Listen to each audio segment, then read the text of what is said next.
Thank you very much. Thank you. Well, thank you, President Powers, Provost Fenves, deans, members of the faculty, family and friends, and most importantly, the class of 2014. It is indeed an honor for me to be here tonight. It's been almost 37 years to the day that I graduated from UT. I remember a lot of things about that day. I remember I had a throbbing headache from a party the night before.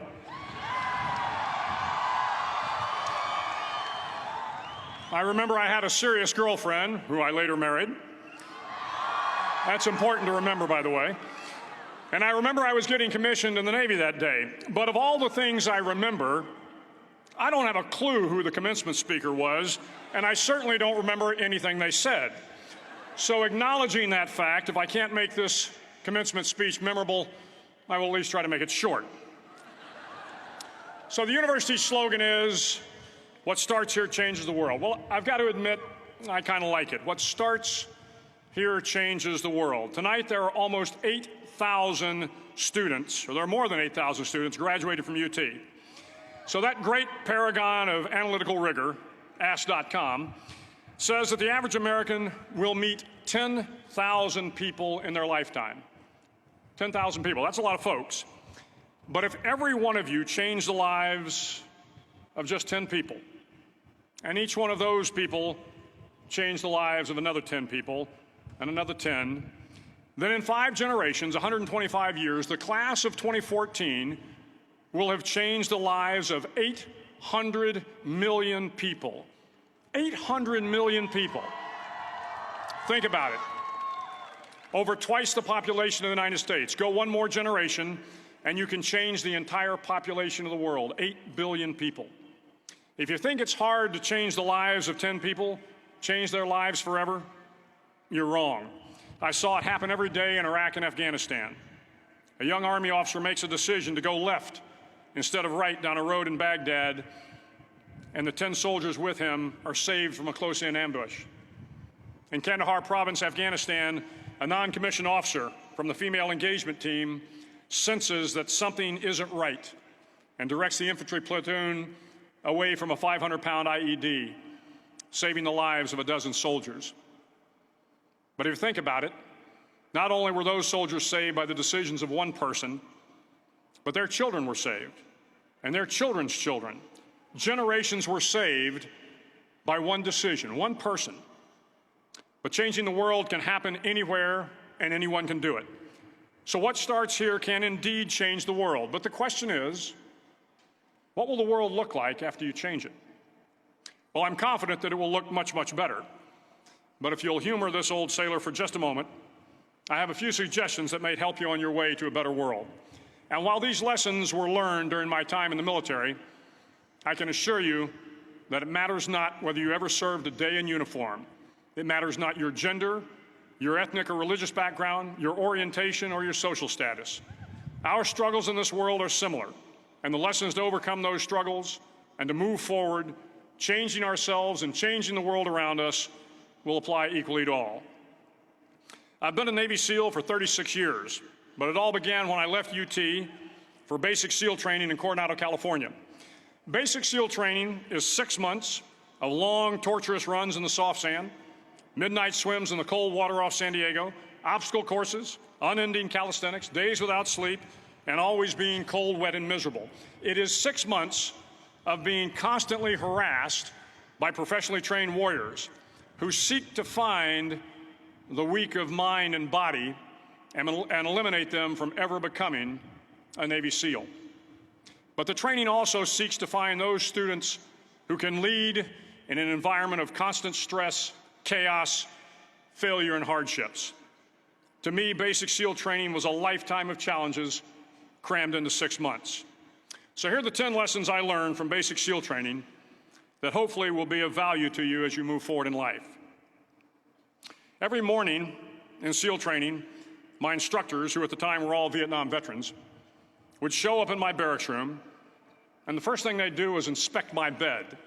If you did it right, the corners would be square, the covers would be pulled tight, the pillow centered just under the headboard, and the extra blanket folded neatly at the foot of the rack. It was a simple task, mundane at best, but every morning we were required to make our bed to perfection. It seemed a little ridiculous at the time, particularly in light of the fact that we were aspiring to be real warriors, tough, battle-hardened SEALs. But the wisdom of this simple act has been proven to me many times over.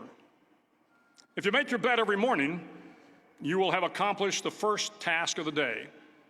It will give you a small sense of pride, and it will encourage you to do another task, and another, and another. And by the end of the day, that one task completed will have turned into many tasks completed. Making your bed will also reinforce the fact that the little things in life matter. If you can't do the little things right, you'll never be able to do the big things right. And if by chance you have a miserable day, you will come home to a bed that is made, that you made. And a made bed gives you encouragement that tomorrow will be better. So if you want to change the world, start off by making your bed. During SEAL training, the students are all broken down into boat crews. Each crew is 7 students, 3 on each side of a small rubber boat, and 1 coxswain to help guide the dinghy. Every day, your boat crew forms up on the beach and is instructed to get through the surf zone and paddle several miles down the coast. In the winter, the surf off San Diego can get to be 8 to 10 feet high, and it is exceedingly difficult to paddle through the plunging surf unless everyone digs in. Every paddle must be synchronized to the stroke count of the coxswain. Everyone must exert equal effort, or the boat will turn against the wave and be unceremoniously dumped back on the beach. For the boat to make it to its destination, everyone must paddle. You can't change the world alone. You will need some help. And to truly get from your starting point to your destination takes friends, colleagues, the goodwill of strangers, and a strong coxswain to guide you. If you want to change the world, find someone to help you paddle. Over a few weeks of difficult training, my SEAL class, which started with 150 men, was down to just 42. There were now 6 boat crews of 7 men each. I was in the boat with the tall guys, but the best boat crew we had was made up of the little guys, the Munchkin crew, we called them. No one was over 5'5".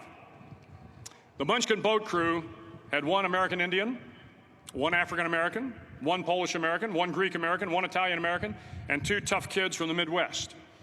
They out-paddled, outran, and outswam all the other boat crews. The big men in the other boat crews would always make good-natured fun of the tiny little flippers the Munchkins put on their tiny little feet prior to every swim. But somehow these little guys from every corner of the nation and the world always had the last laugh, swimming faster than everyone and reaching the shore long before the rest of us. SEAL training was a great equalizer. Nothing mattered but your will to succeed, not your color, not your ethnic background, not your education, not your social status. If you want to change the world, measure a person by the size of their heart, not by the size of their flippers. Several times a week, the instructors would line up the class and do a uniform inspection. It was exceptionally thorough. Your hat had to be perfectly starched, your uniform immaculately pressed, your belt buckle shiny and void of any smudges. But it seemed that no matter how much effort you put into starching your hat or pressing your uniform or polishing your belt buckle, it just wasn't good enough. The instructors would find something wrong. For failing the uniform inspection, the student had to run, fully clothed, into the surf zone, then wet from head to toe, roll around on the beach until every part of your body was covered with sand. The effect was known as a sugar cookie. You stayed in the uniform the rest of the day, cold, wet, and sandy. There were many a student who just couldn't accept the fact that all their efforts were in vain, that no matter how hard they tried to get the uniform right, it went unappreciated. Those students didn't make it through training. Those students didn't understand the purpose of the drill.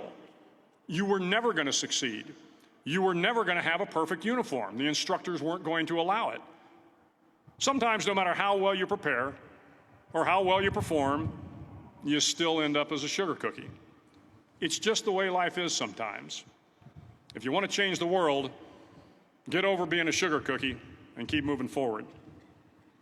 Every day during training, you were challenged with multiple physical events: long runs, long swims, obstacle courses, hours of calisthenics, something designed to test your mettle. Every event had standards, times you had to meet. If you failed to meet those times, those standards, your name was posted on a list, and at the end of the day, those on the list were invited to a circus. A circus was 2 hours of additional calisthenics, designed to wear you down, to break your spirit, to force you to quit. No one wanted a circus. A circus meant that for that day, you didn't measure up. A circus meant more fatigue, and more fatigue meant that the following day would be more difficult, and more circuses were likely. But at some time during SEAL training, everyone made the circus list. But an interesting thing happened to those who were constantly on the list. Over time, those students who did 2 hours of extra calisthenics got stronger and stronger. The pain of the circuses built inner strength and physical resiliency. Life is filled with circuses. You will fail. You will likely fail often. It will be painful. It will be discouraging. At times, it will test you to your very core. But if you want to change the world, don't be afraid of the circuses. At least twice a week, the trainees were required to run the obstacle course. The obstacle course contained 25 obstacles, including a 10-foot wall, a 30-foot cargo net, a barbed wire crawl, to name a few. But the most challenging obstacle was the slide for life. It had a 3-level, 30-foot tower at one end and a 1-level tower at the other. In between was a 200-foot-long rope. You had to climb the 3-tiered tower, and once at the top, you grabbed the rope, swung underneath the rope, and pulled yourself hand over hand until you got to the other end. The record for the obstacle course had stood for years when my class began in 1977. The record seemed unbeatable until one day a student decided to go down the slide for life head first. Instead of swinging his body underneath the rope and inching his way down, he bravely mounted the top of the rope and thrust himself forward. It was a dangerous move, seemingly foolish and fraught with risk. Failure could mean injury and being dropped from the course. Without hesitation, the student slid down the rope perilously fast. Instead of several minutes, it only took him half that time. And by the end of the course, he had broken the record. If you want to change the world, sometimes you have to slide down the obstacles head first. During the land warfare phase of training, the students are flown out to San Clemente Island, which lies off the coast of San Diego. The waters off San Clemente are a breeding ground for the great white sharks. To pass SEAL training, there are a series of long swims that must be completed. One is the night swim. Before the swim, the instructors joyfully brief the students on all the species of sharks that inhabit the waters off San Clemente. They assure you, however, that no student has ever been eaten by a shark, at least not that they can remember. But you are also taught that if a shark begins to circle your position, stand your ground. Do not swim away. Do not act afraid. And if the shark, hungry for a midnight snack, darts towards you, then summons up all your strength and punch him in the snout, and he will turn and swim away. There are a lot of sharks in the world. If you hope to complete the swim, you will have to deal with them.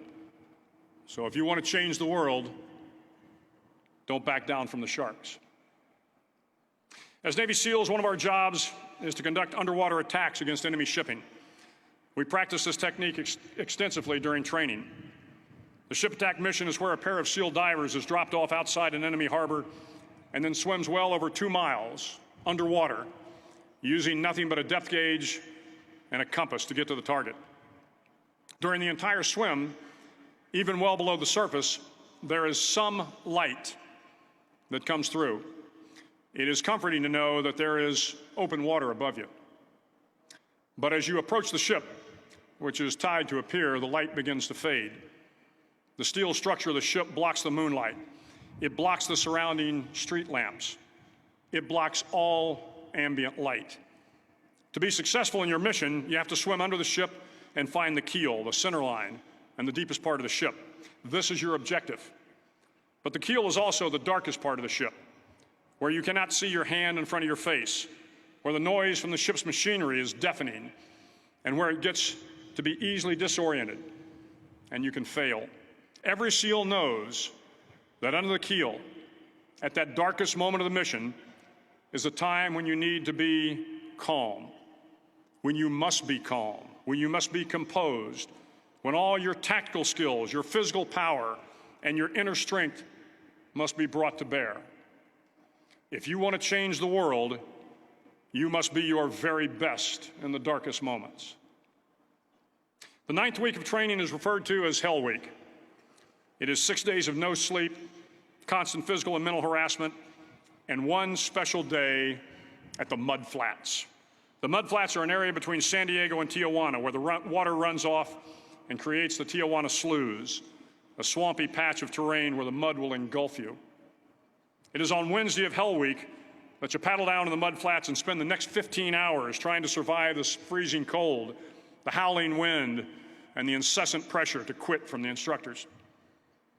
As the sun began to set that Wednesday evening, my training class, having committed some egregious infraction of the rules, was ordered into the mud. The mud consumed each man till there was nothing visible but our heads. The instructors told us we could leave the mud if only 5 men would quit. Only 5 men, just 5 men, and we could get out of the oppressive cold. Looking around the mud flat, it was apparent that some students were about to give up. It was still over 8 hours till the sun came up. 8 more hours of bone-chilling cold. The chattering teeth and the shivering moans of the trainees were so loud, it was hard to hear anything. And then one voice began to echo through the night. One voice raised in song. The song was terribly out of tune, but sung with great enthusiasm. One voice became 2, and 2 became 3, and before long, everyone in the class was singing. The instructors threatened us with more time in the mud if we kept up the singing, but the singing persisted. And somehow the mud seemed a little warmer, and the wind a little tamer, and the dawn not so far away. If I have learned anything in my time traveling the world, it is the power of hope. The power of one person, a Washington, a Lincoln, King, Mandela, and even a young girl from Pakistan, Malala. One person can change the world by giving people hope. So if you want to change the world, start singing when you're up to your neck in mud. Finally, in SEAL training, there's a bell. A brass bell that hangs in the center of the compound for all the students to see. All you have to do to quit is ring the bell. Ring the bell, and you no longer have to wake up at 5 o'clock. Ring the bell, and you no longer have to be in the freezing cold swims. Ring the bell, and you no longer have to do the runs, the obstacle course, the PT, and you no longer have to endure the hardships of training. All you have to do is ring the bell to get out. If you want to change the world, don't ever, ever ring the bell. To the class of 2014, you are moments away from graduating, moments away from beginning your journey through life, moments away from starting to change the world for the better. It will not be easy, but you are the class of 2014, the class that can affect the lives of 800 million people in the next century. Start each day with a task completed. Find someone to help you through life. Respect everyone. Know that life is not fair and that you will fail often. But if you take some risks, step up when the times are the toughest, face down the bullies, lift up the downtrodden, and never, ever give up. If you do these things, the next generation and the generations that follow will live in a world far better than the one we have today. And what started here will indeed have changed the world for the better. Thank you very much. Hook 'em horns.